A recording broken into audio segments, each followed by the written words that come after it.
जय हिंद. आज करंटला काय झालेलं आहे, सेंट्रल गव्हर्नमेंटचे जे पद आहे, आय-ए-एस, आय-पी-एस, आय-एफ-एस, आय-आर-एस हे पद जे आहे ना, यू-पी-सी म्हणजे युनायटेड पब्लिक सर्व्हिस कमिशन अंतर्गत भरले जातात. आणि करंटला काय झालेलं आहे, की महाराष्ट्रामध्ये जी एम-पी-एस-सी आहे, महाराष्ट्र पब्लिक सर्व्हिस कमिशन, हे महाराष्ट्र पब्लिक सर्व्हिस कमिशन म्हणजे एम-पी-एस-सीच्या ज्या गॅझेटेड पोस्ट आहे, गॅझेटेड पोस्टमध्ये डेप्युटी कलेक्टर झालं, डी-वाय-एस-पी झालं, तहसीलदार झालं, या पदांसाठीचा एक सिलेबस आहे. करंटला इथून मागं काय झालेलं होतं, हा सिलेबस कंप्लीटली वेगळा होता आणि करंटला आजच्या स्थितीला हा सिलेबस कंप्लीटली चेंज झालेला आहे.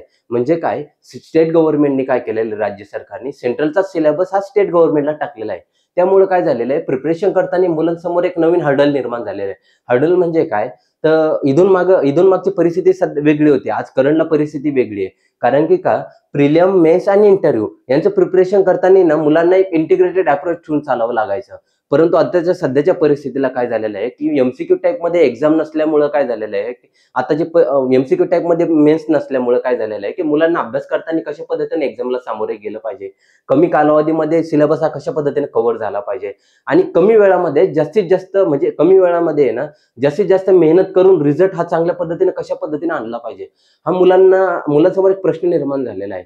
त्यामुळं आपण काय करायचं माहिती आहे का, आपण प्रिपरेशन करताना अशा पद्धतीने प्रिपेअर केला पाहिजे. कारण की इथून मागं काय करायचं माहिती आहे का, एम-पी-एस-सीच्या गॅझेटेड पोस्ट आहे, यांच्यासाठीचा जो सिलेबस करताना मुलं काय करायचे, त्यांच्यासमोर अपॉर्च्युनिटी ना स्टेट लेव्हलला भरपूर काय होती. भरपूर काही म्हणजे काय, ग्रुप बी सीकडे पण लक्ष दिलं जायचं. म्हणजे स्टेट लेव्हलचे जे पद आहेत ना, ते सगळ्या एक्झामवर लक्ष दिलं जायचं. कारण की एक्झामचा बऱ्यापैकी सिलेबस पॅटर्न बऱ्यापैकी सेमच होता. त्यामागे काय जीएस बऱ्यापैकी सगळीकडे सेमच होता. एक्झाम पॅटर्न बऱ्यापैकी सेमच होता. म्हणजे एमसीक्यू टाइपमध्ये एक्झाम होती. आता करंटला काय झालेलं आहे, काय प्रिलियम ही एमसीक्यू टाइपमध्ये एक्झाम, प्रिलियम ही जी एक्झाम होते ना, ती एमसीक्यू टाइपमध्ये होती. मल्टिपल चॉईस क्वेश्चन नुसार. म्हणजे सेंट्रलचे जे आय-ए-एस, आय-पी-एस, आय-एफ-एस, आय-आर-एस हे जे पद आहे, यांच्यासाठी जी एक्झाम व्हायची ना, ती सुद्धा एमसीक्यू टाइपमध्येच एक्झाम होती प्रिलियम. परंतु ती जी मेन्स एक्झाम होती ना, ती रिटर्न एक्झाम असते. कळालं का? रिटर्न एक्झाम असती. तीच रिटर्नचा जो सिलेबस आहे ना, आज करंटला मेन्समध्ये आपलं एमपीएससीच्या ज्या गॅझेटेड पोस्ट आहे, डेप्युटी कलेक्टर, डी-वाय-एस-पी, तहसीलदार या पदांना रिटर्नचा सिलेबस टाकलेला आहे. त्यामुळे एवढा मोठा सिलेबस असतो. हा सिलेबस कशा पद्धतीने कव्हर करायचा कमी वेळामध्ये. आणि दुसरी गोष्ट, आता पहिले कसं होतं, मुलांसमोर स्टेटमध्ये अपॉर्च्युनिटी असायची. पण आपण ह्याला निगेटिव्ह न घेता याला एक पॉझिटिव्ह साईन घेतलं पाहिजे. कळालं काय? पॉझिटिव्ह साईन म्हणजे काय, आपल्यासमोर आता सध्या 2 अपॉर्च्युनिटी क्रिएट झालेल्या आहेत. समजलं काय?